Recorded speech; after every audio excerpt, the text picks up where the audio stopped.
Hi అండి, welcome to our YouTube channel. Indiramma ఇల్లు లబ్ధిదారులకు షాక్. ఎండి రిజెక్ట్ చేస్తున్నారు, మీకు ఇలా జరిగిందా? ఒకసారి కామెంట్ సెక్షన్లో కామెంట్ చేయండి. చాలామందికి ఎంపీడీఓ పెండింగ్ ఫర్ అప్రూవల్ ఉండేది. తర్వాత కలెక్టర్ అప్రూవల్, అలాగే pending for DSC, pending for basement level అని చెప్పేసి రకరకాలుగా స్టార్ట్ వచ్చింది. అంటే ఈ పెండింగ్ ఫర్ ఎంపీడీఓ అప్రూవల్ చూపిస్తున్న వాళ్ళు కాకుండా మిగతా స్టాటస్లు చూపించి ఇప్పుడు చూపించని వారు ఎవరైతే ఉన్నారో ఒకసారి కామెంట్ సెక్షన్లో కామెంట్ చేయండి.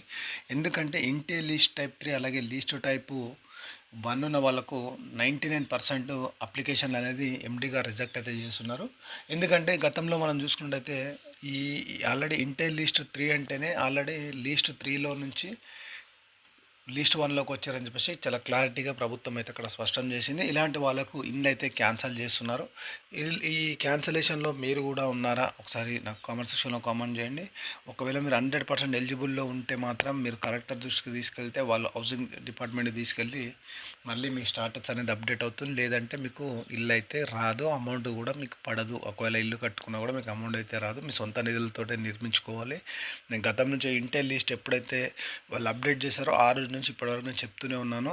ఇప్పుడు కూడా మన ఛానల్లో ప్రీవియస్ వీడియోస్ ఉంటే మీరు చెక్ చేసుకోవచ్చు. ఎందుకంటే ఇందిరమ్మ గురించి పూర్తి సమాచారంతో మనం ఎప్పటికప్పుడు అయితే వీడియోలు అయితే చేస్తున్నాం.